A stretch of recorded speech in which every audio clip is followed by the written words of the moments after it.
a curse whispered through November's fog, and one pilgrim who never made it home.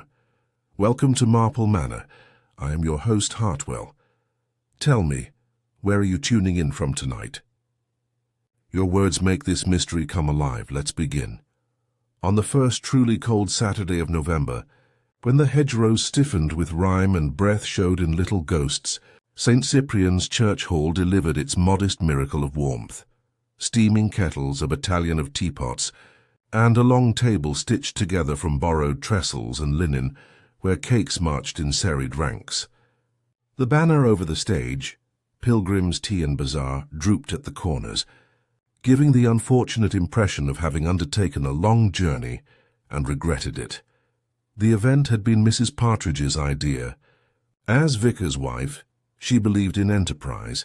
As a woman of energetic good intentions, she believed in raffles. Pilgrims, she'd declared, were all the thing this year. There was to be a short pageant in which local children, bonnets askew, would process around the hall holding cut-out scallop shells. A handsome hamper donated by the new squire, Mr. Geoffrey Grayling, occupant of the recently sold manor, would go to some lucky soul whose ticket matched an envelope already sealed, stapled, and displayed to deter temptation. Miss Jane Marple took it all in from a corner near the radiator, where she could see both the serving hatch and the swing of the double doors. She had been placed there by Mrs. Partridge, who knew that Miss Marple, though small and quiet and rarely warmed by radiators, saw more from a corner than most saw from the middle. She wore her best winter hat, with a posy of faded silk pansies that had been fashionable in 1912, and had remained, to her mind, perfectly adequate ever since.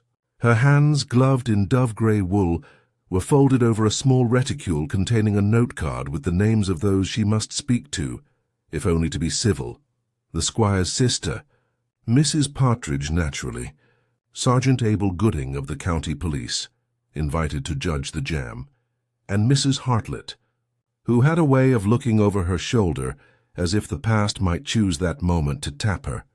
Children tumbled in, shook themselves like puppies, and were gathered by their elders into appropriate queues. The villagers came in layers of tweed and propriety, their conversations rising and falling like rooks settling and lifting from an elm. Mr. Grayling himself made a late entrance that set every head tilting. He had the look of a man formed by expensive jackets and decisions that needed quick answers. At his elbow was his sister, Miss Aurelia Grayling, tall, pale, and rather like a lily one mistrusted to survive a draught. Tickets at the door. "Dear," Mrs. Partridge sang, bustling past with a tray of scones, "and do admire the Pilgrim badges." Such a clever idea of Mabel's. Pressed tin, 2 shillings to the fund. Miss Marple let her eyes rest on the badges laid out on a velvet-covered card. Little scallop shells in dull silver, their edges imperfect, some stamped more deeply than others. Mabel Croot, who ran the post office with a competence that stopped just short of tyranny, had contrived them from biscuit cutters and a borrowed mallet. It was an earnest of village life that such objects, being made locally and sold for charity, acquired immediate sanctity. "Not really your sort of thing, Miss Marple." Sergeant Gooding had appeared with the wary cheerfulness of a man convinced that jam judging was a prelude to indigestion. He was large, with a face that went red easily, and hands that had found their comfort in bicycle handlebars and pint pots. His wife, a neat little woman, hovered near the plum conserves. "I think them charming," Miss Marple said. "Those scallop shells do suggest the sea, do they not? And St. Cyprian was hardly a seaside saint. But pilgrims go where they must." She lifted one shell, had earned it, so that the pressed lines caught the light, and put it down with the mild care of a person who understands that small things are easily lost. The pageant began. Tinny music from the upright piano, a chorus of high voices.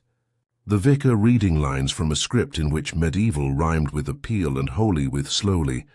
Laughter bubbled here and there gently. Miss Marple's attention shifted to the back of the hall, where the double doors had swung a hair's breadth, and an outsider, not one of theirs, peered in with the cautious intentness of a cat. He was foreign in the way Londoners were, not in the way of other countries. A young man with pale hair, a thin duffel coat, and a city's tension under his skin. He looked for someone, did not find them, and slipped away. Miss Marple stored the sight as some store a sprig of rosemary, for remembrance, but also for seasoning. It was during the raffle. While the vicar's wife fumbled with the hamper's ribbon, and Sergeant Gooding cleared his throat to announce the jam verdict, Mrs. Hartlett's blackcurrant, with honourable mention to Mabel Croot's somewhat forceful damson, that a shift in the air occurred. Miss Aurelia Grayling, having moved to the edge of the stage to applaud, clapped with a dreamy inattention that could be read either as breeding or as boredom. Mr. Grayling had stepped away to confer with Mr. Pottle the builder, whose hand gestures suggested estimates and unfavourable weather. "Ticket 147, Mrs. Partridge cried, beaming. 147. There was a beat, a rustle, then Mrs. Hartlett's voice, small and querulous. "That's mine, I think." She opened her handbag with the slowness of someone who knew all eyes would be pleased to witness her rummaging. "Somewhere. Ah. No, 174, do forgive. I never— oh." The O bloomed into a small startled scream. Mrs. Hartlett's face had whitened in a way that had less to do with numbers than with sight. Her hand clutched at the handbag's mouth, and a little pressed tin scallop slid onto the floor, tinked and spun. "Mrs. Hartlett?" Mrs. Partridge said at once, as if politeness could reverse anything. "Dear, are you—" But the village had already begun to turn its head, a murmur starting like wind in a beech tree. The double doors had opened again. This time it was Mr. Pottle's apprentice, red-eared and open-mouthed. "Sir," he addressed Mr. Grayling, forgetting he was in a church hall and thus should have found a more ecumenical audience. "Sir, there's a man in the lich gate. Looks like he's sleeping, only he isn't. He didn't finish. He didn't need to." The murmur thickened. Someone said, "Oh, Lord." Mrs. Partridge's tray of scones went into the nearest pair of hands, which happened to be Miss Marple's. Miss Marple took it without looking at it. The lich gate, the little timbered shelter that framed the entrance to St. Cyprian's graveyard, was not a place for sleeping men, or for any living person remaining too long. It was where funeral processions paused, and grief took one more breath before crossing consecrated ground. On this November afternoon, under its oak beams blackened by time and smoke, a man lay awkwardly, his head turned as if listening to the frost. He wore a dark coat too thin for the day, a scarf wound over and over as if knots could imitate warmth. His eyes half open showed nothing. Miss Marple arrived with the first cluster, Mr. Grayling very pale now, Sergeant Gooding all purpose and caution, Mrs. Partridge, who could not help herself. Others would come in a minute and others after that, but these were enough. "Let's have everyone stand back," the sergeant said, authority doing its best to steady his voice. He bent, touched the man's wrist and then his throat. "Cold," he murmured. "And no pulse." "Right. Nobody touch anything." He looked at Miss Marple with a mixture of hope and guilt, as if he were borrowing a teapot he ought to have bought himself. "You'll say it's not my place to—" "I'll say nothing of the kind," Miss Marple returned gently. "Only that in my experience, Sergeant, people who die in inconvenient places often do so because someone else chose the place." Mr. Grayling gave a jerk at that, as if the word chose had caught him in the side. Miss Marple observed the movement without appearing to see it. Her attention had drifted quite without effort to the little things, the way frost had melted in a lopsided crescent under the man's right arm, a smear along the lich gate's inner post, as if a hand had steadied itself or pushed, the dead man's scarf, neatly knotted but the knot oddly placed, not under the chin where men with a proper sense of their collars put it, but over to the left, and the scarf itself bore a faint dark dappling one might at first glance think was soot. Not soot. She leaned a fraction closer, her eyes keen. "Ink? No. Jam perhaps, though in November one did not go about smearing jam without purpose. Do you know him?" Sergeant Gooding asked, his question meant for the group, but directed without his willing it to Miss Marple. "I have not had that pleasure," she answered, "but I believe I saw him look in at the hall. A stranger seldom peeps into a village event, unless he hopes to see a face he knows." Her voice floated mild as the steam from a kettle, or fears to see one. From the churchyard path there came the brisk clip of footsteps. Dr. Alton summoned by a panting altar boy. He knelt, did the things doctors do, and shook his head. "A while gone," he said. "Several hours, I'd say. Rigor's past its worst. Difficult to be precise in this cold. There's bruising here." His gloved finger indicated a shadow along the man's temple just under the wool. "And Gooding. I shouldn't speculate." "You'll speculate to me anyway later," the sergeant said with a grim attempt at humour. He looked about, took account of the gathering faces. "Mr. Grayling, if you'd be so good as to help me keep the curious at bay. Mrs. Partridge, if you could shepherd folks back into the hall. Miss Marple, you oughtn't be catching chill." "Thank you, Sergeant," said Miss Marple, who knew when to be obedient. She placed the tray of scones on the low wall, drew her gloves back on, and made as if to turn away. Her eyes, blue, faded, and unremarked, rested for one last moment on the dead man's hand. Under the cuff of his coat, where the wool had frayed, a thin band of something pale peeped. Not a bracelet. Not quite. A ribbon, rather, of washed-out blue, such as one saw on christening gifts and old hat-boxes. Strange, very strange, for a man with city shoes and a rough scarf. As she walked back toward the hall, the cold bit at her cheeks, and she felt, as she sometimes did, a distant sorrow that people so often believed wickedness came with banners and thunders. In her experience it came in November, on quiet afternoons, wrapped up as charity and tea and little tin Pilgrim shells. Just before she reached the doors, Miss Marple stooped with apparent aimlessness. On the flagstone lay a small thing the wind had not quite managed to carry off, a torn stub from a book of tickets, damp at the edges. On it, written in a careful hand, the number 147. She tucked it into her reticule as one gathers a dropped button, intending to return it to its owner in due course. Inside the hall the piano struck a few uncertain notes, and someone, clear-voiced and off-key, began to sing about pilgrims.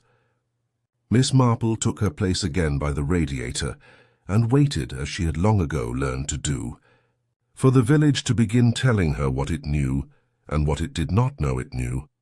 The tea resumed itself, as village life so often does after a shock, not because shock is small, but because teapots insist.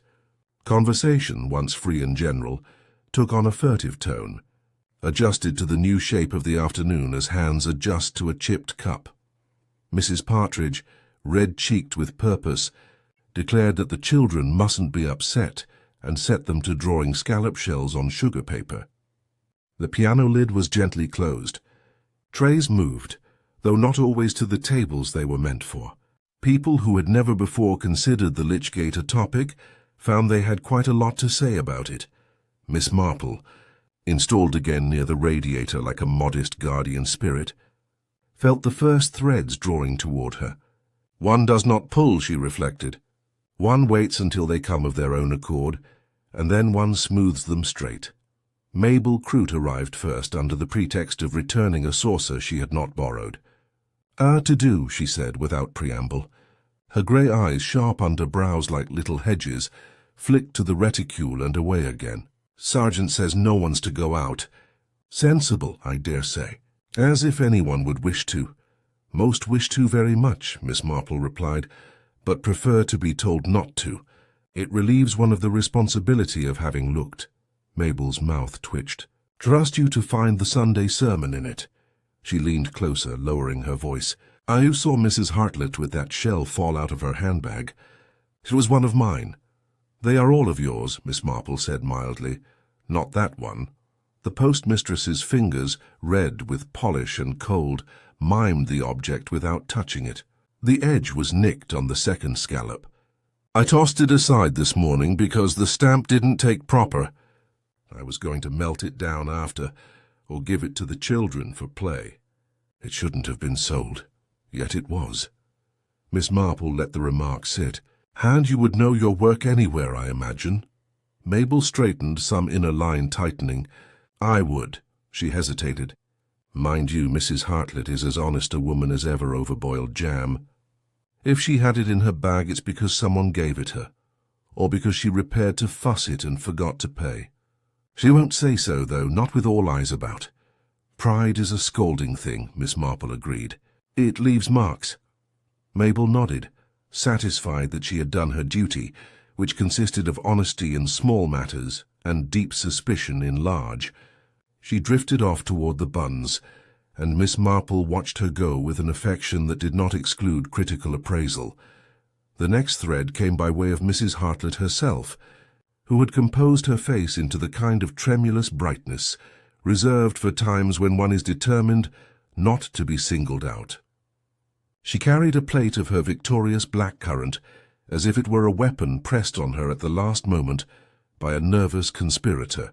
"It's too much fuss," she murmured, bending toward Miss Marple as if the radiator supplied confessional privacy.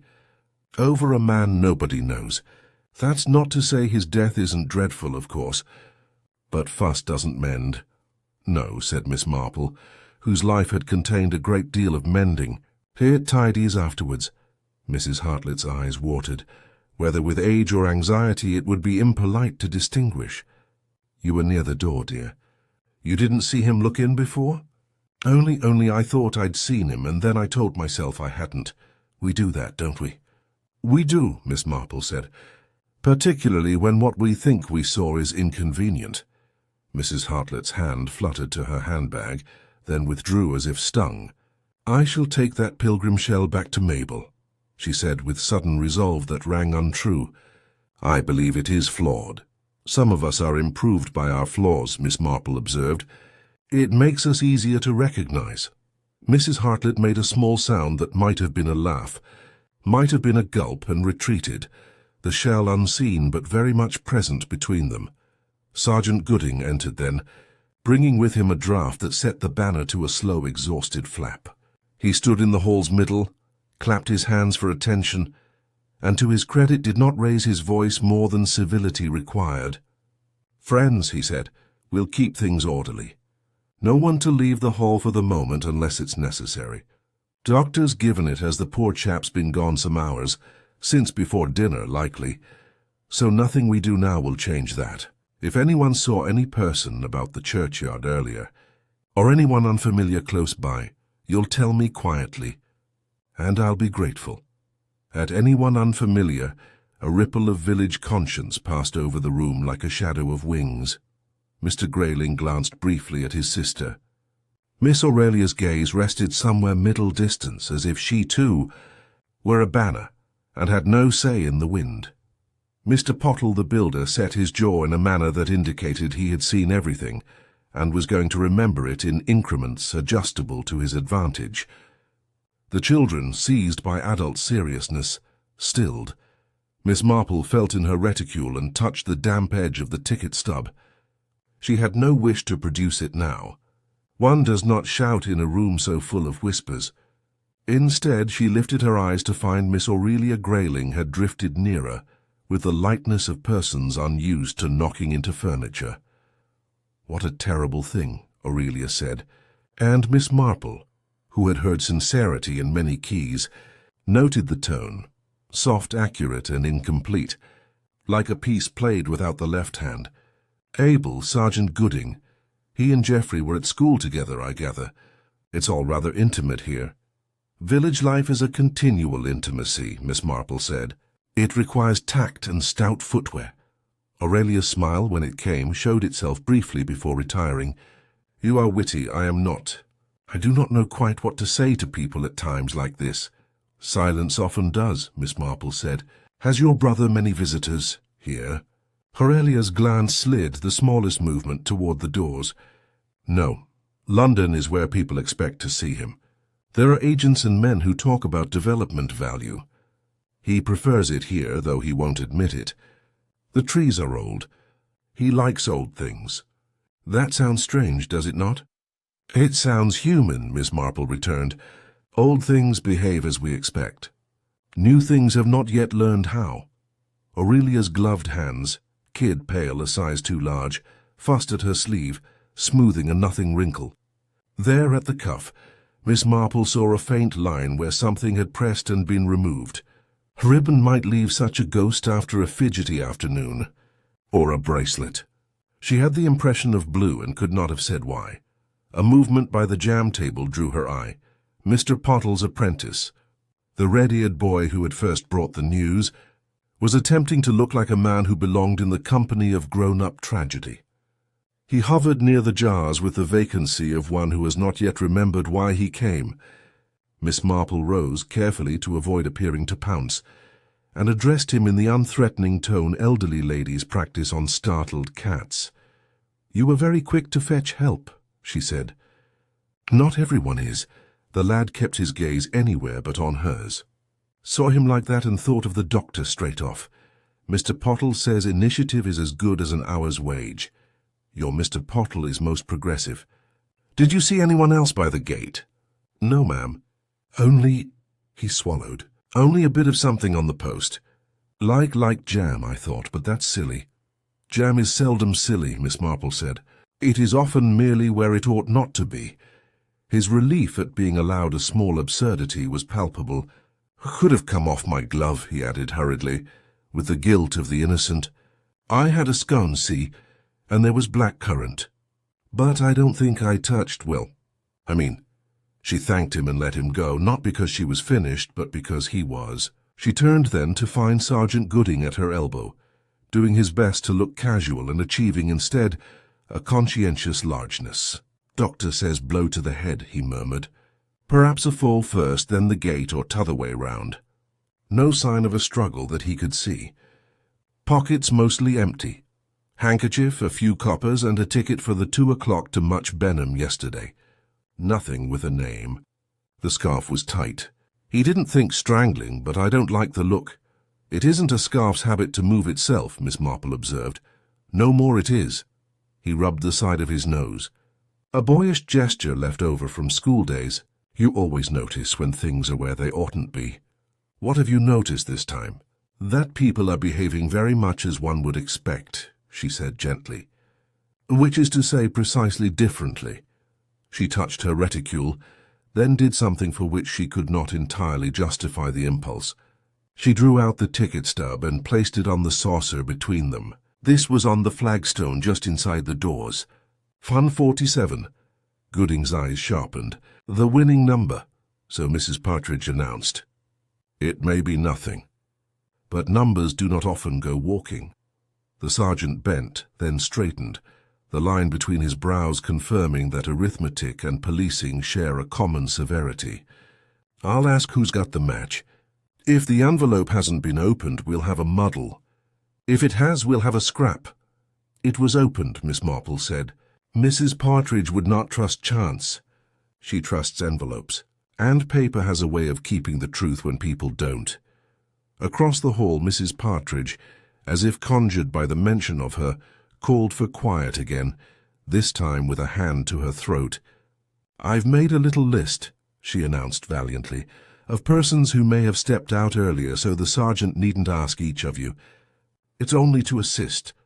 We must be practical." Her eyes, bright with the terror of administrators, sought Miss Marple's and found a nod waiting.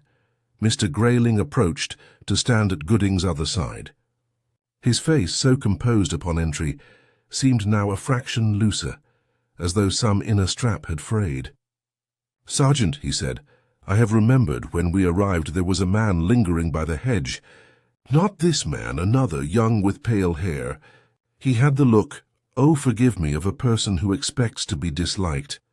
"I believe," Miss Marple put in, "that I saw that same young man at the door." "He looked in and did not come in, which is worse," Aurelia said quietly from behind them, "than if he had. Not coming in makes one a subject. Coming in would have made him a guest." "That is a most intelligent remark," Miss Marple said, and Aurelia, startled, coloured, and grew a degree more real. Gooding exhaled. "Right, the pale fellow. We'll have to find him. In the meantime, the raffle. Mrs. Partridge, let's have that envelope brought here. As the vicar's wife fluttered toward the stage, Miss Marple's attention caught on a small domestic tableau beside the urn. Mabel Croot, intercepting Mrs. Hartlett with the quiet implacability of a village post, hand outstretched. There, between them, the flawed scallop passed from bag to palm. In the brief exchange of fingers, Miss Marple saw something else, the faintest dusting of dark stickiness along the shell's nicked edge, and on Mrs. Hartlett's glove a shine that was not polish. Blackcurrant has a way of confessing. It stains truth into things that might prefer to remain ordinary. Miss Marple did not pounce. She would not have thanked herself if she had. She only placed the awareness alongside the memory of the scarf's dark dappling, and the boy's nervous talk of the post. If one thing had brushed another at the lich gate, it had done so with jam-wet fingers. The envelope arrived with a ceremonial air. Gooding opened it in the middle of the hall, under the watch of the village's collective breath, and withdrew the folded slip. He turned it for all to see. 5:47. An agreeable murmur ran round like warm water. "Who's got the match?" he asked, and looked, as most did, toward Mrs. Hartlett by force of habit. She who always won something. If only the right to tell you she hadn't. But Mrs. Hartlett stood still, her glove hand to her throat, and said nothing at all. For a moment no one breathed. The slip of paper trembled in Sergeant Gooding's thick fingers, the black figures 1-4, standing out with dreadful precision against the cream stock. Mrs. Hartlett's silence had gathered a weight all its own. She stood rigid, eyes fixed on the ticket as though it held the power to pronounce sentence. The fire of the urn hissed softly in the hush. Then, from near the jam table, Mabel Croot's voice cut through like the snap of a twig. "You've the match, haven't you, Ethel?" she said, using Mrs. Hartlett's Christian name as only a woman of equal age and longer acquaintance might dare. Every gaze turned. Mrs. Hartlett's gloved hands tightened, one at her throat, the other at the strap of her handbag. "No," she said at last faintly. "No, Mabel, you're mistaken. My tickets—" She stopped, swallowed, and seemed to grope in memory. I thought it was 174, Miss Marple."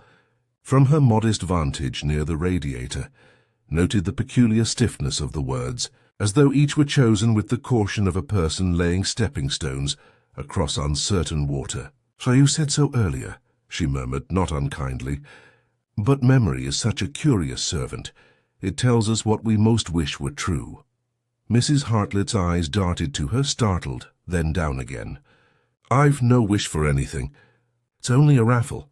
"Yes," said Miss Marple, "but raffles, like most things, are human affairs. And humans are seldom only what they seem." Sergeant Gooding, who was unused to conversations conducted in riddles, cleared his throat. "If you wouldn't mind, ma'am," he said to Mrs. Hartlett with professional gentleness, "I'll just have a look at your ticket, for form's sake." For a dreadful moment it seemed she would refuse. Then, with a small, jerky motion, she opened her bag and produced the stub. Her fingers shook as she passed it to him. "See? 174. He examined it, nodded, then frowned. "It's damp," he said, "like the one Miss Marple found." "Raffle tickets perspire in excitement," Mrs. Partridge said brightly, the brittle cheer of authority under siege. "It's been such a day. Oh, Sergeant, must we make a scene?" "Poor Ethel's quite overcome." "No scene, ma'am," Gooding replied, though his tone said otherwise. "Just the facts." He compared the two tickets, the official 147 from the envelope and the 174 from Mrs. Hartlett's bag. The ink was identical, the numerals neatly penned by the same careful hand, Mrs. Partridge's. But there was a small smudge between the 1 and 7 on the ticket from the reticule, a drag of ink as if a finger had brushed it before it dried. Miss Marple's gaze rested on that smear. There are smudges and smudges, she thought, some made by haste, others by guilt. Mr. Grayling had stepped nearer, his dark brows drawn together. "Surely this can wait," he said, his voice low, smooth, and dangerous with suppressed irritation. "A man lies dead outside, and we wrangle over numbers and ink." "Everything waits upon order, sir," the sergeant said stoutly. And order upon truth. Grayling's jaw tightened, but he said nothing further. Aurelia, standing half a pace behind him, looked suddenly pale. "Geoffrey," she murmured, "perhaps we should go home. The police will do what's needed." For an instant her brother looked as though he might agree, but then his eyes flicked, just briefly, toward Mrs. Hartlett. "Yes," he said after a beat. "Presently, when we may." Miss Marple's thoughts moved as quietly as her knitting needles. A dead stranger, a misplaced ticket jammed where it ought not to be, and a man who disliked waiting. There were patterns here, faint but forming. One must not tug too soon. Better to let the design reveal itself thread by thread. "Sergeant," she said softly, "might I trouble you for a look at that scarf? The one the poor gentleman was wearing." Gooding blinked. "The doctor's taken it off him, ma'am, for examination." "Yes, of course," she said. "Only, it struck me earlier that the knot was curious. Not tied as a man ties for warmth, but higher, more deliberate. I wondered if perhaps a hand other than his own had drawn it so." The sergeant grunted. "You think strangling, after all?" "I think," said Miss Marple, "that people seldom strangle with silk when they've butter knives and temper to hand, but sometimes one uses what's nearest." A movement near the doorway caught her attention. The red-eared apprentice again, shifting from foot to foot, hat in hand. He looked frightened of his own message, but determined to deliver it. "Sergeant," he called, voice cracking slightly, "Dr. Alton says he's found something by the gatepost. Best come see." The hall rustled with renewed curiosity. Gooding nodded briskly. "You'll all stay put, please." "I'll be a minute." He gestured to one of his constables, newly arrived, to keep order, and stepped out with the boy. As the door swung shut behind them, the chatter resumed in subdued bursts. Miss Marple sat very still. Mrs. Hartlett, she saw, had sunk onto a chair, breathing shallowly, while Mabel stood over her with an expression that hovered between worry and the faintest triumph of the proven right. Aurelia Grayling, unnoticed, had drifted toward the far window, where the light of late afternoon fell coldly on her face. She seemed to be watching the churchyard, though her eyes did not focus on any one thing. After a time the door opened again. Sergeant Gooding's face was more deeply lined than before. "Doctor says the man had this in his coat lining," he announced, holding up a small object wrapped in handkerchief. He unfolded it carefully, revealing a narrow tin scallop shell, its edge nicked. The same floor as the one Miss Marple had earlier seen pass from Mrs. Hartlett's bag to Mabel's hand. The hall seemed to inhale. "Another of your badges, Miss Croot?" Gooding asked. "Yes," she said hoarsely, "but that one never left my kitchen. I swear it. Oh, Lord save us, I dropped it behind the stove this morning and couldn't reach it." Gooding frowned. "Then how came it into a dead man's pocket?" No one answered. The only sound was the clink of a teaspoon somewhere at the back. Miss Marple's eyes rested on Mrs. Hartlett, whose lips moved silently, shaping words too faint to hear. Then her gaze slid to Aurelia, who had turned from the window, her expression unreadable but for the set of her mouth. "A small, taut line of resolve, Sergeant," Miss Marple said gently. "It may be that our poor stranger was not as strange to the village as we suppose. You recall Mr. Grayling said he saw a man by the hedge, one who looked as though he expected to be disliked. It occurs to me that dislike is often born of recognition. Perhaps someone here saw him too and remembered too late." Gooding looked at her, half grateful, half bewildered. "You mean he was known to someone local?" "I should think so," Miss Marple replied, her voice mild as milk. "Otherwise, why would a pilgrim's token, made for our own bazaar, have found its way into his pocket before he died?" The murmurs rose again, uneasy, shifting. Miss Marple folded her hands neatly. Outside, the church bell began to toll the quarter hour, slow and solemn, as if to measure not time but conscience. Inside, among the trestle tables and cooling teapots, the village of St. Cyprian's held its collective breath, because in every quiet corner each person was beginning to wonder what they themselves had failed to see, and who among them had given death a pilgrim's badge to carry. A silence followed Miss Marple's quiet remark, the sort that prickles along the nerves like frost creeping over glass. Even the clatter of teacups had ceased. In that heavy hush, people began to listen not with their ears but with their guilt. Sergeant Gooding, unused to such charged silences, cleared his throat and wrapped the tin shell once more in its handkerchief. "We'll take this along to the station," he said, though his voice lacked conviction. "If anyone recalls seeing it, best come forward now." No one spoke. Miss Marple, who knew that truth seldom rises on command, watched the faces instead. The darting eyes, the lips pressed too tightly. The odd fascination that guilt always provokes in the innocent. Mrs. Hartlett sat rigid, her hands knotted in her lap. Mabel Croot stood just behind her, face pale and hard as candle wax. Mr. Grayling's expression was one of restrained irritation, but there was a flicker there too, something wary, calculating. Aurelia remained by the window, her gaze on the darkening sky, as though it offered a puzzle more bearable than the one within the hall. At last Mrs. Partridge, Heather the vicar's wife, attempted to summon propriety from chaos. "We mustn't speculate," she said with trembling brightness. "Poor man, whoever he was. Perhaps he came only to seek help. Or perhaps—" she faltered, meeting the sergeant's stern look. "Well, the Lord will judge him. Tea, anyone?" The suggestion, pitiful in its domesticity, had an oddly calming effect. The spell of silence broke. Whispers rose, movements resumed. People poured tea because there was nothing else to do. Miss Marple accepted her cup and held it untouched, eyes lowered as though studying the ripples. In truth, her mind moved swiftly. A tin scallop found in a dead man's coat, another fallen from Mrs. Hartlett's bag, both linked by that telltale smear of blackcurrant. It was not evidence yet, but it was a pattern. And patterns were the one thing Miss Marple understood best.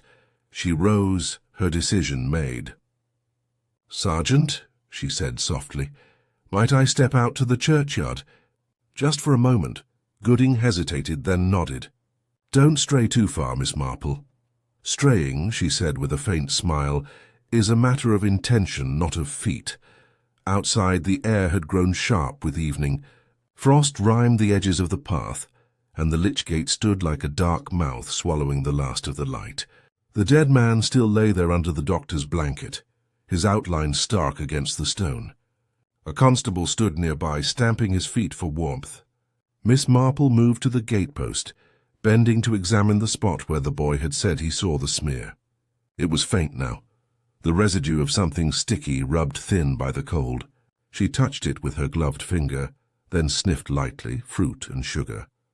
Blackcurrant indeed. Her eyes shifted to the ground. There in the soft verge where frost had not yet hardened the soil, she saw two distinct impressions, one of a heavy boot, the other smaller, with the neat heel one associates with a woman's walking shoe. The two overlapped slightly, as if one had stood too close to the other or too late. She straightened slowly, her breath misting in the dim light. "So," she murmured to herself, "a meeting." "Not a chance encounter, then?" A voice startled her. "Cold evening for a stroll, Miss Marple." It was Mr. Grayling appearing from the path that led round the church. His tone was courteous, but his eyes held curiosity. "I'd have thought the sight out here rather too grim for your taste." "I've seen worse," she said evenly. "Death like frost comes where it pleases." He smiled thinly. "You're philosophical, merely observant." She looked at him fully now. "It's curious, isn't it, how quickly a stranger's death becomes our own concern, almost as if he had been expected." Grayling's smile faltered. "Expected by whom?" "That," Miss Marple said, "is what one wonders." He gave a short laugh that didn't reach his eyes. "If you mean me, I assure you I'd never seen the man before in my life. I've enough business troubles without adopting corpses." "Business," she repeated softly, as if tasting the word. "Yes, I imagine the purchase of the manor brought its share of complexities." He glanced sharply at her, then shrugged. "Old Pemberton left debts, yes. I've been settling them. Still, one must move with the times. Perhaps that's what our poor Pilgrim failed to do." With that he turned and strode off toward the road. Miss Marple watched him go, the mist swallowing his shape. She bent once more to the ground, studying the smaller footprint beside the boot. A woman's shoe, yes, but with a faint scuff at the toe as though from hasty movement. Mrs. Hartlett's shoes, she recalled, were sturdy, practical.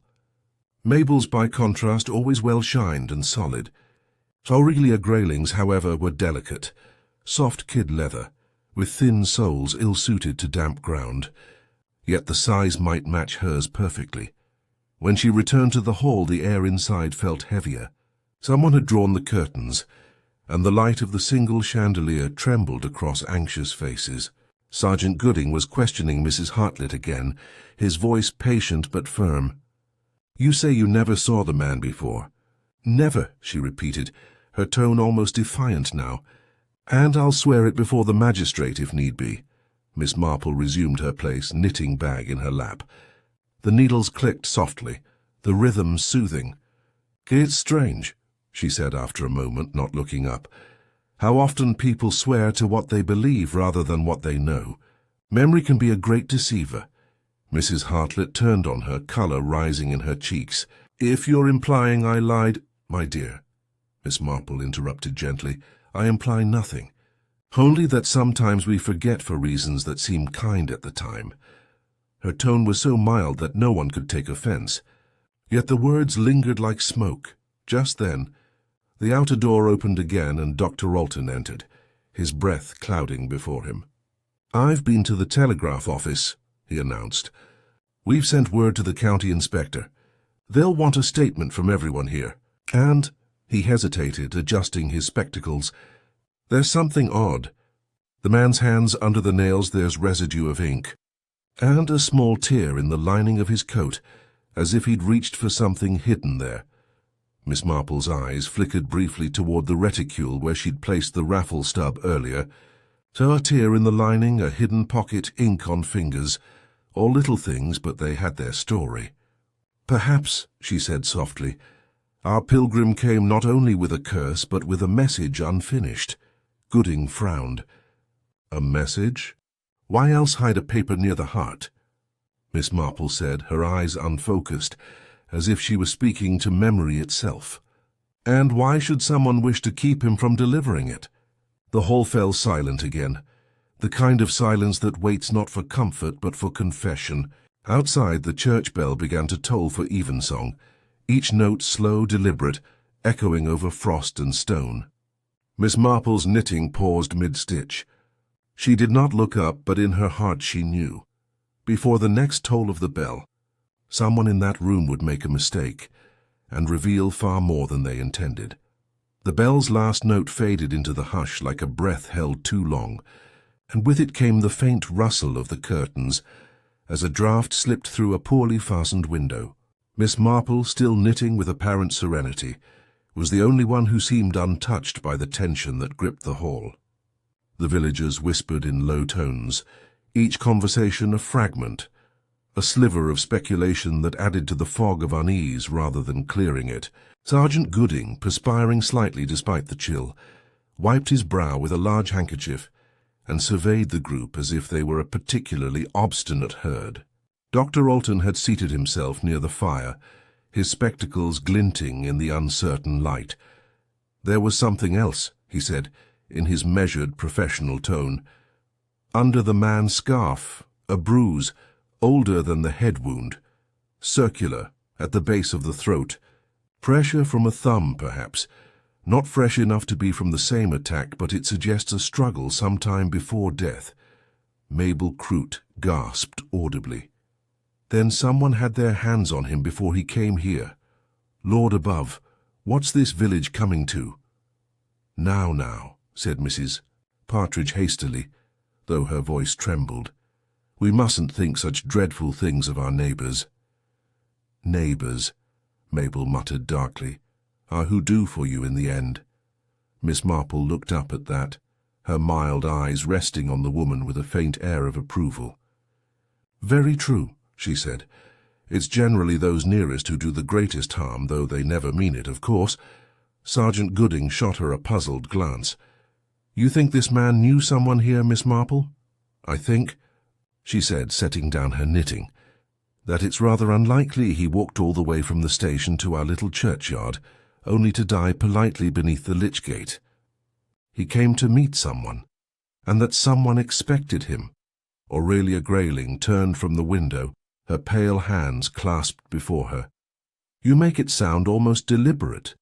Surely you don't believe— Belief is a luxury, Miss Grayling, Miss Marple interrupted softly. Observation is cheaper, and much more reliable. There was a stir at the back as the constable re-entered, his boots leaving faint muddy prints on the floorboards. He handed something small to Sergeant Gooding, who examined it closely before holding it up. Her metal fountain pen, dark blue, the cap missing. Found near the yew by the church path, he said. Bit bent, but the nib's good. Miss Marple leaned forward slightly. A blue pen, she murmured. That would explain the ink under. His fingernails, wouldn't it? Perhaps he tried to write something, poor man. Gooding nodded. Could be. Or someone took whatever he wrote. The words fell like a stone into still water. Mrs. Hartlett gave a small, strangled sound, and her handbag slipped from her knees, scattering its contents. A folded handkerchief, a prayer book, and a single raffle ticket stub, its ink blurred and edges torn. Gooding bent to retrieve it, but Miss Marple was nearer.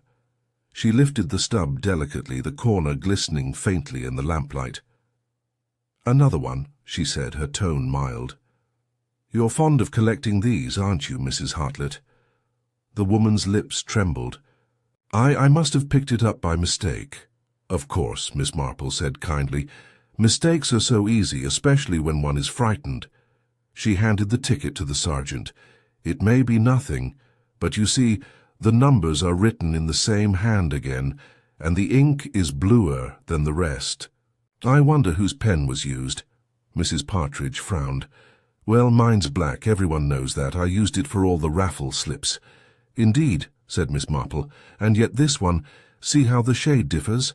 A very distinctive royal blue, quite like the one found near the yew. A murmur rippled through the hall. Mrs. Hartlett's face had gone almost chalk white. It wasn't me, she whispered, though no one had accused her aloud. He gave it to me, that's all. Said I was to hold it till after. Gooding turned sharply. He who? Her gaze flickered helplessly from face to face before settling at last on Aurelia Grayling. Him, she said. Her brother. The room seemed to draw breath in unison.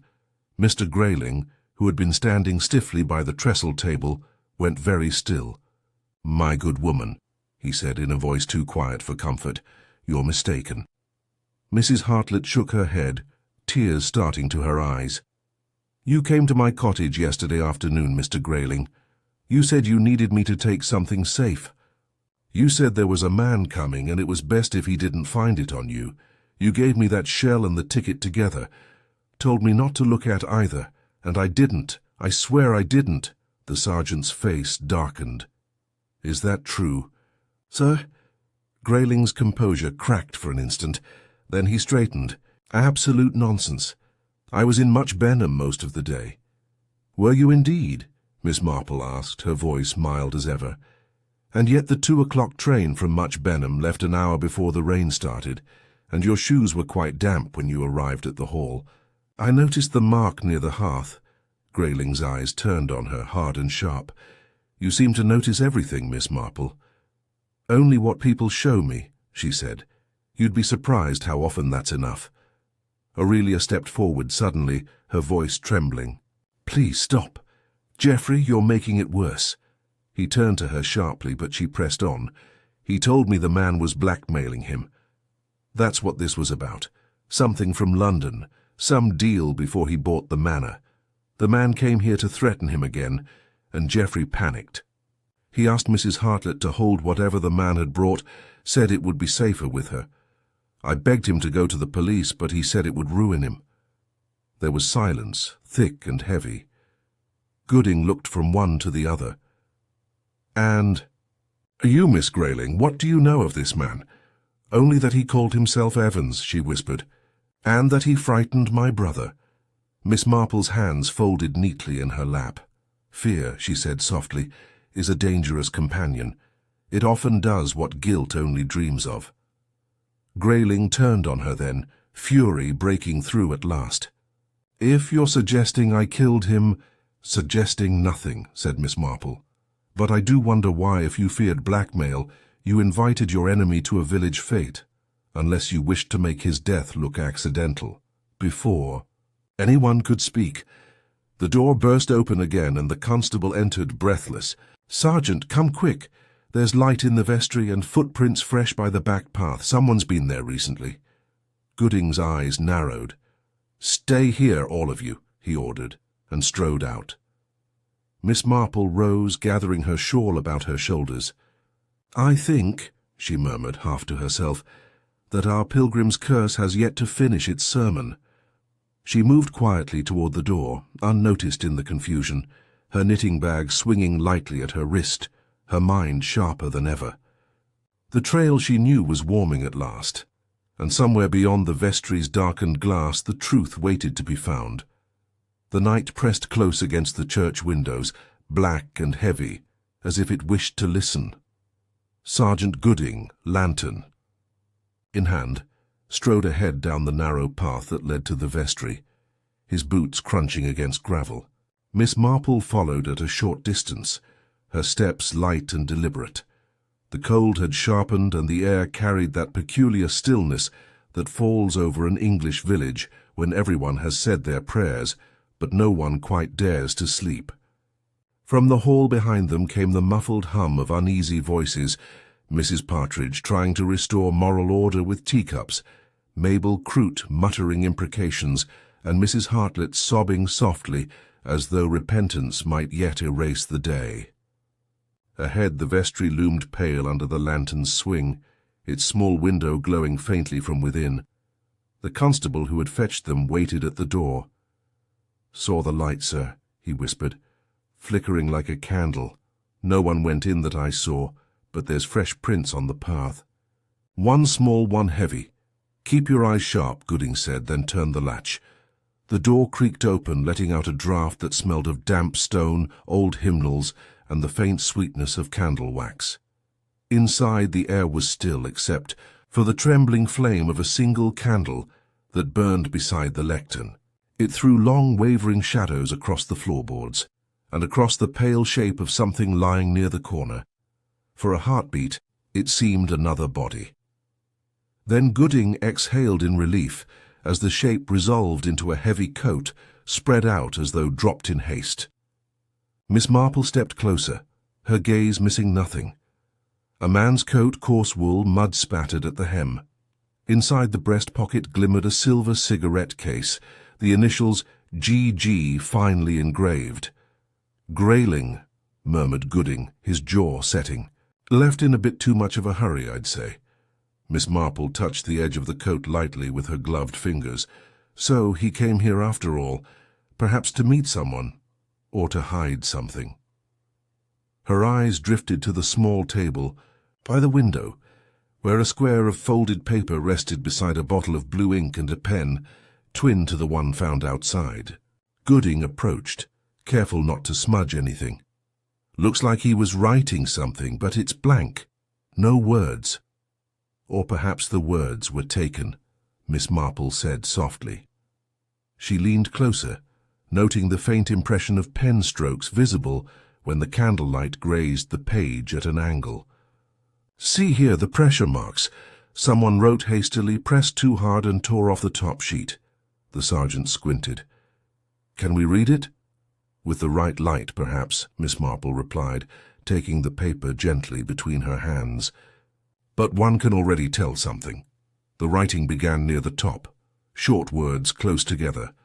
That often means emotion or fear. People seldom write small when calm." The constable shifted nervously. "Do you think the killer came back, ma'am?" "Not the killer," Miss Marple murmured. "The frightened. Fear walks faster than guilt, you know." A sound startled them, a faint creak from the far side of the vestry near the storage cupboard. Gooding raised his lantern sharply. "Who's there?" he barked. No answer. Only the slow settling of the timbers. Then very softly a voice. "Don't shout, please." From the shadow stepped Aurelia Grayling, her face pale as paper, her hands raised. "I came to pray," she said. "I thought no one would be here." Her composure was brittle, her eyes overbright. Miss Marple regarded her gently. "Prayer is always wise," she said, "but it is curious you would choose to pray where your brother's coat lies," and a message half-written. Aurelia's hands trembled. He asked me to burn it." "The letter said it was better that way, but when I came back it was gone." "Gone?" Gooding demanded. "Who took it?" "I don't know." Her voice broke. "He told me the man, the one who died, had papers that could ruin him. He said he'd buy them back quietly. But then everything went wrong. I thought if I destroyed this one thing it would end." Miss Marple took a step nearer, her tone so gentle it could have lulled a conscience. "Miss Grayling, what was in the letter?" Aurelia pressed her gloved hands to her face. "I never read it. I only know it was about that land, those fields behind the manor. Geoffrey promised them to someone before he bought them, and when he broke it off, the man threatened to expose him. Geoffrey said it would all come out if anyone saw that letter." Gooding frowned. "So he came here to pay the fellow off, and instead the man ends up dead. Not by Geoffrey's hand," Aurelia cried. "He only meant to frighten him, to make him leave." "I swear it." Miss Marple looked at her steadily, the candlelight trembling across the lined serenity of her face. "You're a loyal sister," she said softly, "but loyalty sometimes makes us see what isn't there, and miss what is. Tell me, did you notice anything on your brother's hands when he came back to the hall? Ink, perhaps?" Aurelia hesitated. "Yes," she whispered, "a smear on his cuff. So I wiped it off." Miss Marple nodded slowly. "Then I think, my dear, your brother did write that letter, and someone else took it." The sergeant looked bewildered. "Who?" Miss Marple's eyes moved toward the church door, now ajar, where a faint light flickered along the path. "Someone clever enough to play both sides," she said quietly. "And foolish enough to think that truth stays buried when there's jam on its fingers." Before Gooding could ask her meaning, a scream tore through the night from the direction of the hall, a woman's voice, shrill and terrified. Without another word they ran back up the path, the lantern swinging wildly. Miss Marple reached the doorway first. The scene inside froze her where she stood. Mrs. Hartlett had fallen beside the raffle table, her hand clutching at her throat, her eyes wide with terror. Mabel Croot knelt beside her, trembling violently, her other hand still gripping something small and metallic that caught the light. A Pilgrim shell, its edge red-stained. Miss Marple's calm voice carried through the chaos. "Ah," she said quietly, as though an equation had at last balanced itself. "So the Pilgrim's curse claims another confession, though not, I think, the one she intended to give." The commotion that followed was the sort that only a small English village can produce. Shocked gasps, chairs scraping, Mrs. Partridge wringing her hands and calling for water, as though it might mend death. Sergeant Gooding forced his way through the crowd, his voice rising above the noise. "Stand back. Give her air!" But even before he knelt, it was clear to all that Mrs. Hartlett had breathed her last.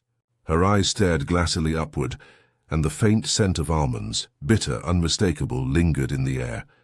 Miss Marple, composed as ever, moved closer. "You'll find no need for smelling salts, Sergeant," she said quietly. "The poor woman's beyond help." Her gaze fell to the cup overturned beside the body. A residue of tea puddled on the floorboards, seeping toward the edge of the tablecloth. "Poison," she murmured, "almost certainly in her cup. Cyanide has that particular odor when warmed." Gooding looked up, grim. "You think she took it herself?" "Or was given it," Miss Marple said, stooping slightly to examine the rim of the cup, "though it would take some guile to manage in this company."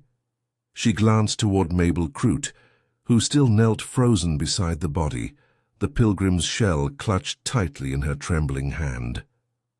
Mrs. Croot, my dear, if you would, perhaps you might tell us why you're holding that." Mabel's mouth opened, but no sound came. Her face was grey, her eyes unfocused. She looked down at her hand, as though only now realizing what it held. She gave it me," she stammered. "Said it was proof. Proof she'd tell the truth about the man, about Mr. Grayling, if anything happened to her.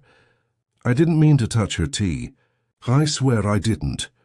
Gooding gently pried the metal shell from her fingers and dropped it into his handkerchief. "You'd best sit down, Mrs. Croot. No one's accusing you yet." Miss Marple's eyes lingered on the shell. Its edge, she noticed, was no longer smeared with jam, but faintly sticky all the same. "Proof," she repeated softly. "Curious thing to call a trinket." Dr. Alton pushed through then, carrying his medical bag summoned by the apprentice who had dashed off moments earlier. He bent over the body, checked pulse and pupils, and sighed.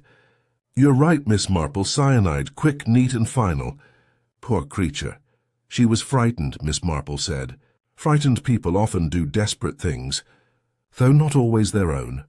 Gooding looked weary, his voice roughened by frustration. "And this is the second body tonight. Lord help us, what's going on in this village?" Miss Marple straightened slowly, folding her hands before her. "I think," she said gently, "that the truth has been trying to make itself heard all evening, only no one's been listening properly." The sergeant gave her a wary glance. "And who, in your opinion, ought I to be listening to?" "Why, to what people don't say, Sergeant," she replied. Mrs. Hartlett's confession was not one of guilt, but of fear. She said the man gave her the shell and the ticket. "Yes, but I rather think he didn't. It was she who took them. Can't someone else who made her believe she'd been part of the crime?" A murmur went through the room. All eyes turned toward the Graylings. Geoffrey Grayling stood rigid, his jaw set in a stubborn line, while Aurelia's fingers twisted a handkerchief until it nearly tore. "You mean my brother?" she said, her voice trembling. "You can't think—" Miss Marple's tone was calm, but the quiet certainty in it drew every ear. "I mean," she said, "that your brother feared exposure for something he had done long before today. The man who died came here with letters, proof perhaps of that old wrongdoing. Mr. Grayling meant to recover them quietly, but someone else saw an opportunity. The stranger's death served two purposes. It silenced him and left Mr. Grayling conveniently accused." Grayling's eyes flashed. "This is absurd." "Absurdities," Miss Marple said, "are often what we call the truth before it's been proven." She looked toward the table where Mrs. Hartlett's tea had stood. Mrs. Hartlett was not meant to die. The poison was placed for someone else. Gooding's brow furrowed. For someone else? Who? Miss Marple's gaze moved slowly, resting at last on Aurelia. "For you, my dear. Or rather, for anyone who might have destroyed that letter." Aurelia recoiled as if struck. "No, no, I only came here to burn it." "Yes," Miss Marple said softly, "and someone knew you would. Mrs. Hartlett drank the tea you refused when Mrs. Partridge offered it round earlier, if you recall. Same pot, same cup, only she happened to sit where you had been." Aurelia's hand flew to her mouth. The room seemed to tilt with collective realization. "You're saying," Gooding said hoarsely, "the poison was meant for Miss Grayling, but how could anyone have known she'd go to the vestry or come back here?" "Because," Miss Marple said, "the one who placed it followed every move she made. They were watching from the start." Her eyes turned not to the Graylings, but to the edge of the crowd, where Mabel Croot sat rigid, her gaze vacant, her fingers twitching as if still holding the scallop shell. "You were always nearby, weren't you, Mrs. Croot?" Miss Marple continued gently. "At the raffle table, at the jam stall, at the door when the stranger peered in. You saw the exchange between him and Mrs. Hartlett. You saw the shells change hands. And when the chance came, you used one to send a different message entirely." Mabel's lips moved soundlessly. Then, with a sudden, trembling defiance, she said, "He ruined my brother. Promised work, took his savings, left him destitute. And then he comes here to sneer in my face again. I didn't mean to kill the woman. I only meant him to pay. But she took the wrong cup. The words hung in the air like the tolling of a bell. Gooding stepped forward, the weight of duty settling on his broad shoulders. "Mrs. Croot," he said quietly, "I'm sorry for your brother, but I'll need you to come with me." As he led her away, the villagers stood silent, the only sound the whisper of the wind against the church windows. Miss Marple remained still, her expression tinged with both sorrow and inevitability. She had seen it before, how vengeance always poisons twice. At last she turned to the sergeant. "There's your confession, Sergeant, but I dare say there's more to tidy up than justice alone." "There usually is."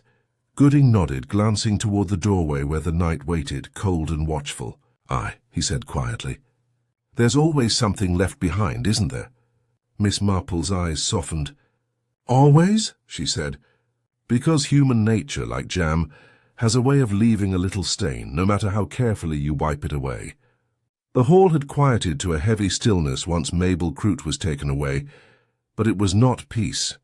It was the sort of silence that follows a storm, when branches still drip, when the air still trembles with what has been torn loose. The villagers sat or stood in uneasy clusters, speaking little, their eyes darting toward Miss Marple, who had resumed her chair by the radiator. Her knitting lay untouched in her lap. She was not finished. Sergeant Gooding lingered near the doorway, his shoulders hunched as though the weight of two deaths pressed on them. He looked at Miss Marple, puzzled and wary. "You've the truth of it now, ma'am," he said finally. Mrs. Croot confessed as clear as any soul ever did. She poisoned the tea meant for the stranger, and poor Mrs. Hartlett took it instead. "That's the end of it, isn't it?" Miss Marple gave a small, thoughtful sound that might have been a sigh. "Oh, Sergeant, I do wish the world were so obliging as to end itself neatly. No, I fear this business has further to go." Gooding frowned. "Further?" She said she meant it for the man who swindled her brother, Evans, the one that's dead. "What more can there be?" "She meant it for Evans, yes," Miss Marple agreed. "But you see, Evans was not the man she thought he was." The sergeant's brow furrowed deeper. But Miss Grayling said the dead man was the blackmailer." Miss Marple looked up at him with a gentle patience that was never unkind, merely inexorable. "People are so apt to repeat what they're told by those who seem confident, Sergeant. And Miss Grayling's confidence comes from love of her brother. But love, as I've often observed, is no proof against deceit." A flicker of alarm crossed Aurelia's pale face. "What are you saying, Miss Marple?" she asked, her voice barely above a whisper. "That the man who called himself Evans was not a blackmailer at all," said Miss Marple quietly. "He was an investigator, someone sent to find the truth about your brother's business affairs in London. I believe he came with the intention of offering him a chance to make things right privately, before the authorities took an interest. But Mr. Grayling, like many men who fear exposure, mistook justice for revenge." A murmur spread through the hall like wind over dry grass. Mr. Grayling, who had stood silent since Mabel's confession, gave a short, incredulous laugh. "You're inventing melodrama, madam. The man was nothing but a parasite. He followed me here, demanded money." "Did he?" Miss Marple interrupted, her voice mild. "You are quite certain he asked for money, Mr. Grayling? Or did he perhaps ask for documents?" "A set of letters, signed papers about a property sale, perhaps." Grayling hesitated. "It's the same thing," he said stiffly. "They were mine, and he had no right to them." "Ah," Miss Marple murmured. "So you admit he possessed them?" He faltered, then said roughly, "I told him to return what was mine. That's all." Miss Marple folded her hands in her lap, her expression one of gentle resignation. "And when he would not, you struck him. You meant to frighten him, I dare say, not to kill. But you left him stunned, and when he stumbled, he struck his head upon the post. That bruise Dr. Alton noticed, the older one at the base of the throat, was your hand, Mr. Grayling, and when you saw he was dying, you tried to make it appear an accident." The words seemed to fall one by one, slow as the ticking of a clock. Aurelia made a choking sound. "No," she breathed. "No, that isn't true," but her brother's colour had drained away. He opened his mouth, then shut it again. It was not denial in his eyes now, but something far worse. Recognition. Miss Marple continued, her tone still kind, almost sorrowful. You took his scarf and wound it tight, to make it seem he'd fallen awkwardly. And then, remembering the letter he carried, you searched his pockets. But you did not find it, because it had already fallen into the lining of his coat. That is why there was the tear the doctor mentioned. The letter remained hidden until your sister went back to the vestry to burn it, and by then Mrs. Croot had followed her. Gooding's voice was hushed. So when Mrs. Croot poisoned the tea, she thought she was killing the man who'd wronged her brother. But the real killer was already walking free. Miss Marple inclined her head slightly.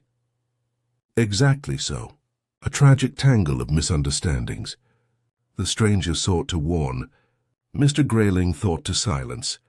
Mrs. Croot, poor woman, struck blindly at the wrong target. And in the end, the only truly innocent one was the first to die. For a moment no one moved. The ticking of the hall clock filled the silence, like the beating of a tired heart. Then Aurelia turned toward her brother, her face ashen. "Geoffrey," she whispered.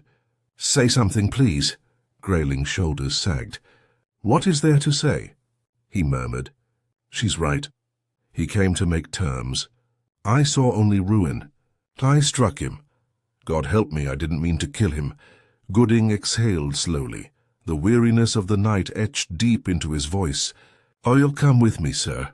Grayling nodded, almost absently. "Yes," he said. "I suppose I shall." Aurelia caught at his arm, her voice breaking. "I'll tell them you didn't mean it. That it was an accident." Miss Marple rose, her face filled with a quiet compassion that held no sentimentality. "He'll say that himself, my dear, and it may even be true. But intention or no, a man's conscience is a poor sleeper."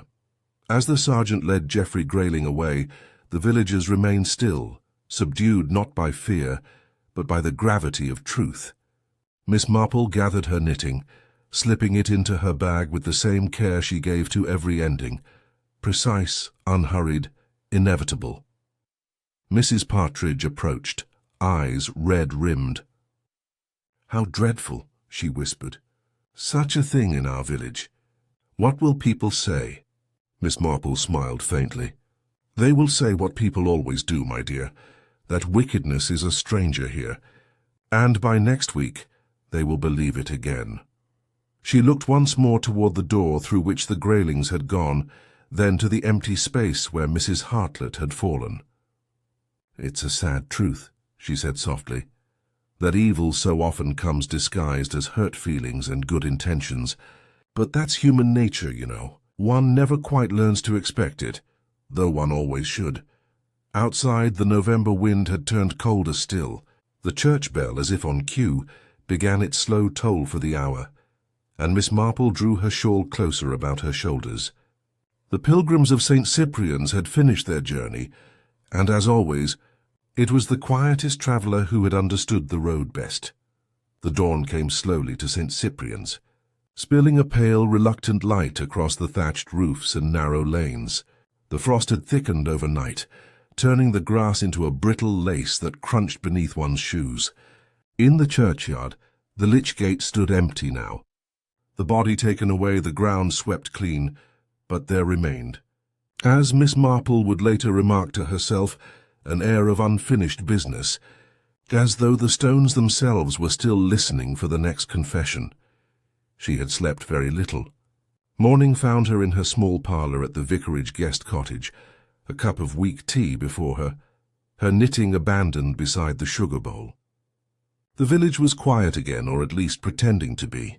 The Morning Post lay unopened. The only sound was the faint ticking of the clock and the intermittent caw of a crow outside. Miss Marple did not mind silence. It was in silence, after all, that thoughts began to align themselves, like pieces of a pattern at last showing their design. The door opened and Sergeant Gooding entered, hat in hand, looking as though he had aged several years in a single night. He accepted the tea Mrs. Partridge offered, though Miss Marple suspected he would rather something stronger. "It's all tidy now," he said without conviction. "Grayling's in custody.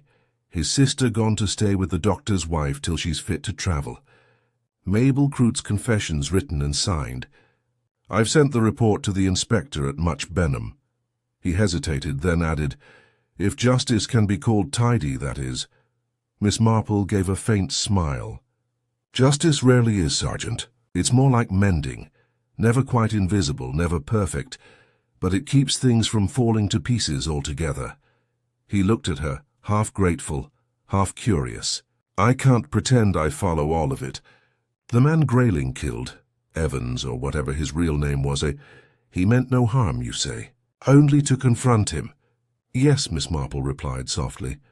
"I believe he was a man of principle, perhaps too confident that others shared it. Men like Mr. Grayling, clever and ambitious, dislike being reminded of honesty when it's inconvenient.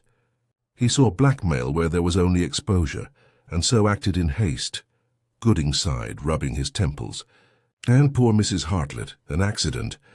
"A tragic one," Miss Marple agreed. "Yet such accidents have a curious logic. She was forever anxious to seem helpful, forever caught up in things that did not concern her. It was fitting, in a sad way, that she should stumble into another's design." Gooding nodded wearily. "And Mabel Croot, and Lord, I almost pity her. The whole thing started with a brother's misfortune. All this killing and fear because of a few bad debts." Miss Marple looked down at her tea, watching the ripples settle. "It is never the size of the wrong that matters, Sergeant, but the depth of the hurt. Resentment is a slow poison, slower than cyanide, but more enduring." For a moment they sat in companionable quiet. Then Gooding shifted, uneasy. "If I'm honest, Miss Marple, I don't think the inspector will take kindly to how it all came out. You had the truth from the first near enough. I'm not sure I could write it down without sounding like a fool." Miss Marple's smile warmed slightly. "Then don't write it so. Simply say you listened to what people didn't mean to tell you. That's the real work of a good policeman, and of an old lady for that matter." He gave a short laugh despite himself. "You make it sound simple." "Oh no," she said, her eyes glinting with gentle amusement. "It's never simple. But it is human. And human nature, Sergeant, fares quite wonderfully consistent. Wicked, foolish, kind, and predictable all at once." A knock at the door interrupted them. Mrs. Partridge entered, looking unusually subdued. "A message from Miss Aurelia Grayling, dear," she said, placing an envelope on the table. "She asked that it be given to you before she left. Such a sad creature. Looks like she's aged 10 years since last evening." When Mrs. Partridge had gone, Miss Marple took up the letter and broke the seal. Inside was a single sheet of paper, written in a delicate, slanting hand. "Dear Miss Marple, you were right, of course. My brother has confessed all. I shall not defend him, though I still love him. I cannot stay in St. Cyprian's. The house feels haunted by his choices and my blindness. But there is something I must tell you before I go. The man who called himself Evans had another name once. I found it this morning among my brother's things. Charles Marbury. There was a photograph of him with his wife and little girl. I think he only came here to ask forgiveness. If you know of them, please see that they are told he did not die dishonorably. Yours sincerely, Aurelia Grayling." Miss Marple folded the paper carefully, her expression grave. She knew the name, Marbury, from an old case in the London papers, a scandal hushed up after a financial fraud. He had disappeared, presumed guilty, but it seemed now that he had been the wronged party after all. A man seeking to clear his name, silenced before he could speak. She sat for a long time, the letter open beside her, the pale morning light catching on her spectacles. Outside she heard the village stirring, the sound of a cart on the lane, a dog barking, the faint laughter of a child too young to understand tragedy. Life inexorable continuing. Gooding rose at last, setting down his cup. "Well, I'll be off, Miss Marple. Thank you for everything. I don't rightly know how you see the things you do." She smiled, her gaze distant. "Oh, I simply pay attention, Sergeant. The rest follows naturally. People are so obliging. They tell you who they are if you let them talk long enough. When he had gone, Miss Marple sat back and allowed herself a small sigh. The kettle whistled faintly in the adjoining room, and she thought of Mrs. Hartlett's teacup, of Mabel's trembling hands, of Geoffrey Grayling's proud despair. 3 sins, 3 sorrows, all twined around the simplest of human failings, the refusal to tell the truth before it is too late. She rose then, drawing her shawl about her shoulders, and moved to the window. The village lay quiet in its frost-white beauty, as if nothing wicked had ever stirred beneath its rooftops. But Miss Marple knew better. There was always something buried, waiting to grow again in the stillness of ordinary life. And yet, as she watched the faint sunlight touch the church spire, she smiled. "There will be another fate," she murmured to herself, "and another quarrel over scones. People never change, thank heavens." She turned from the window, her eyes gentle and wise, and poured herself another cup of tea, weak but steady, like the comfort of knowing that even in the darkest places, understanding could still light its small, enduring flame. The week that followed settled uneasily over St. Cyprian's like a mist that refused to lift. The villagers who had first whispered their shock in kitchens and over hedges now spoke of it only in lowered tones, as though the dead might be listening. The church bell tolled twice that week, once for Mrs. Hartlett, whose funeral drew nearly all of St. Mary Mead's distant cousins and half of the Women's Institute, and once for Charles Marbury, the man once thought an intruder, and now mourned as a wronged soul. The name Evans was already vanishing, replaced by the one that belonged to him. The police had cleared him of wrongdoing posthumously, though that was little comfort to the wife and child, who would learn of his innocence too late. Miss Marple attended both services. She sat modestly near the back, as was her habit, her eyes lowered, her hands folded in quiet thought. She noted the absences, Mabel Croot taken away under guard, Geoffrey Grayling in custody awaiting the coroner's inquiry, and the silences that hung heavier than any eulogy. Afterward, she walked alone through the churchyard, past the neat rows of headstones still crusted with frost, her mind working gently but relentlessly through the remnants of the puzzle that refused to leave her in peace. There was one thing still unsaid, one thread untied. Not about guilt, she had no doubt of that now, but about purpose. The letter Miss Aurelia had written to her lingered in Miss Marple's thoughts like a whisper that would not quiet. The mention of the photograph, the wife and little girl, had troubled her, for in every story of wrongdoing, Miss Marple knew there was always a smaller, quieter wound running beneath the larger one, a private sorrow no one thought to tend. That evening, when the lamps were lit, and the village once more settled into its familiar rhythms, Miss Marple sat by her fire and wrote a short letter of her own. Her handwriting was small and delicate, her tone practical and kindly. It was addressed to Mrs. Marbury, at an address she had quietly confirmed through her London acquaintance, Miss Knight of the Parish Relief Committee. The letter explained that her husband's death had not been in disgrace, that he had died, in fact, trying to put right what others had spoiled.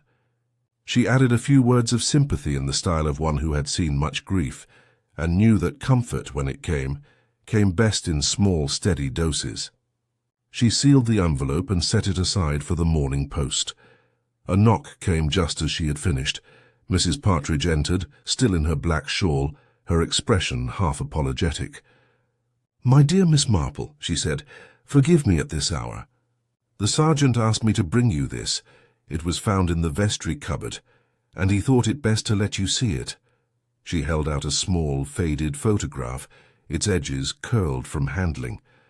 It showed 3 figures, a man with a serious face and kind eyes, a woman standing a little apart, and between them a young child holding what appeared to be a small tin charm, a pilgrim's shell. Miss Marple took the picture gently. "Ah," she said softly, "so even the child carried one. How strange and fitting that it should be the symbol of this whole unhappy business." She looked more closely. The little girl's face was solemn.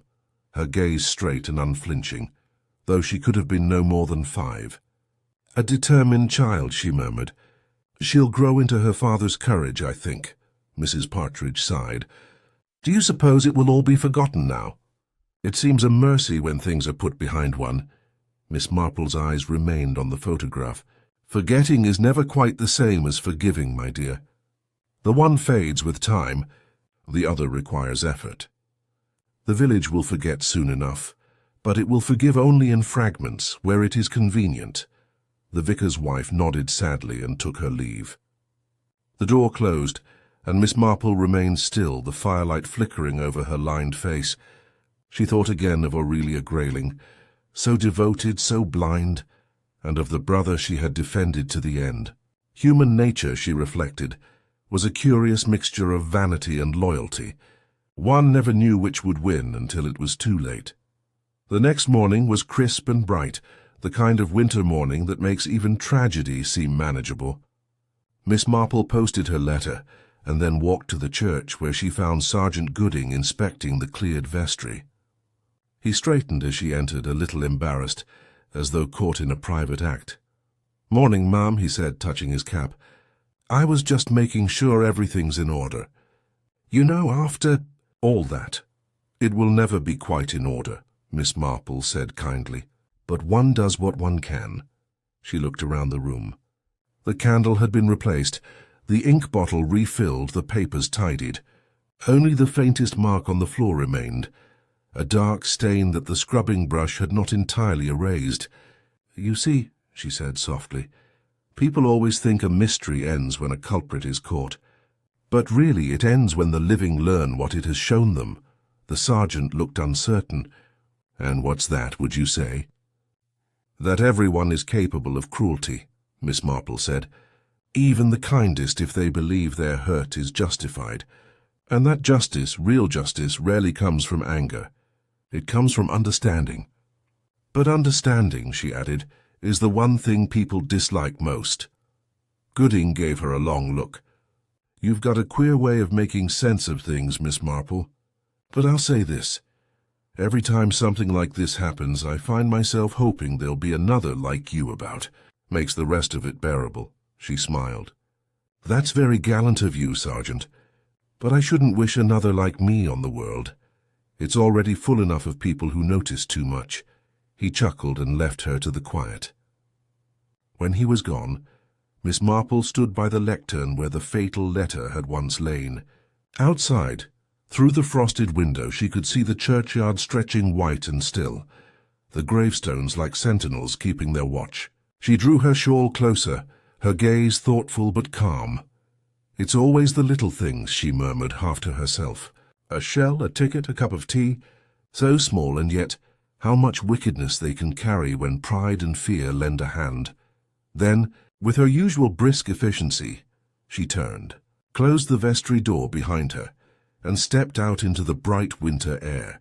The frost glittered on the hedgerows, and in the distance the bells of St. Cyprian's began to chime the hour. It was a new day in the village, and though the echoes of November's curse might never fully fade, Miss Marple knew that life, as it always did, would find its way quietly back to order, until the next shadow fell. The weeks slipped by with the quiet rhythm that follows great disturbances. St. Cyprian's, as Miss Marple had predicted, mended itself with teapots and small gossip.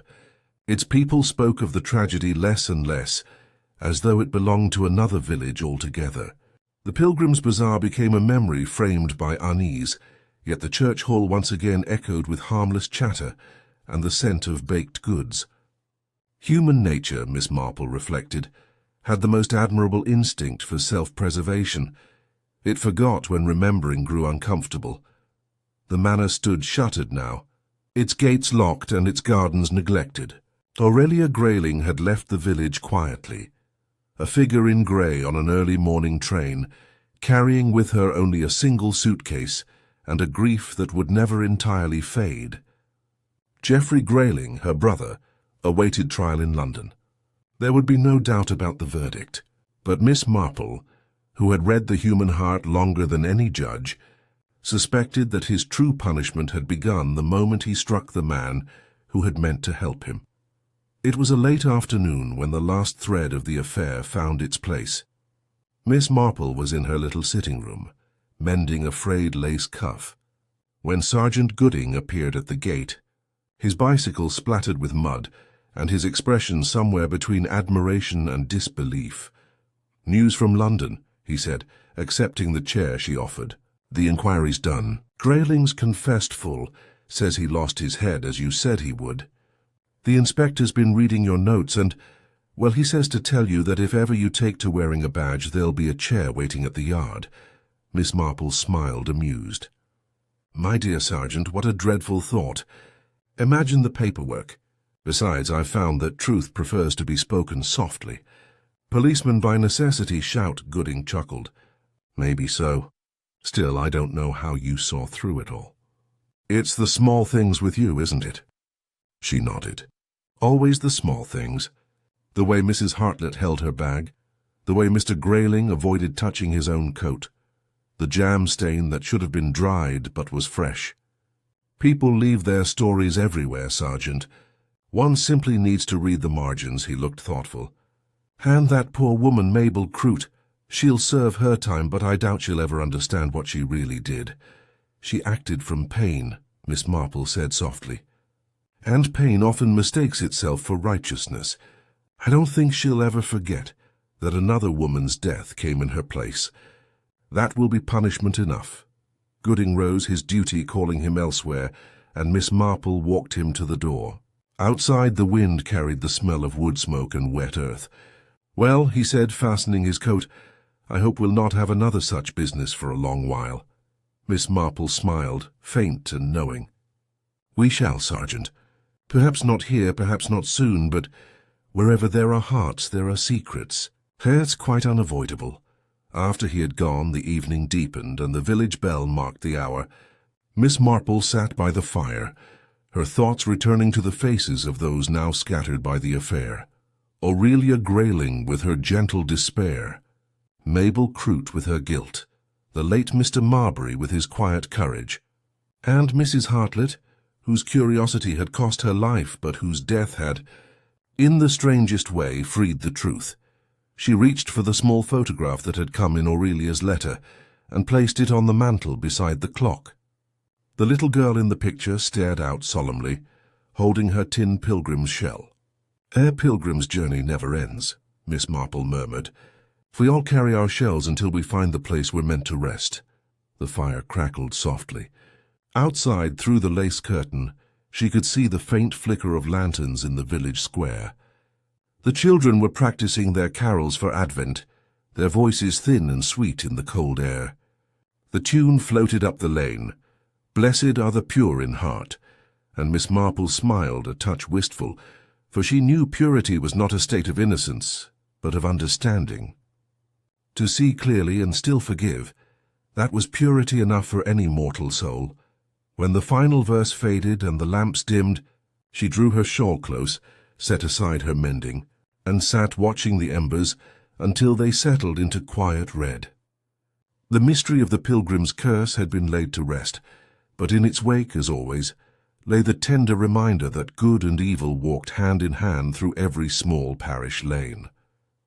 And in the heart of St. Cyprian's, where gossip and grace intertwined like ivy, Miss Marple, gentle, shrewd, and infinitely human, kept her patient watch, knowing that peace, like truth, was never final, only briefly won.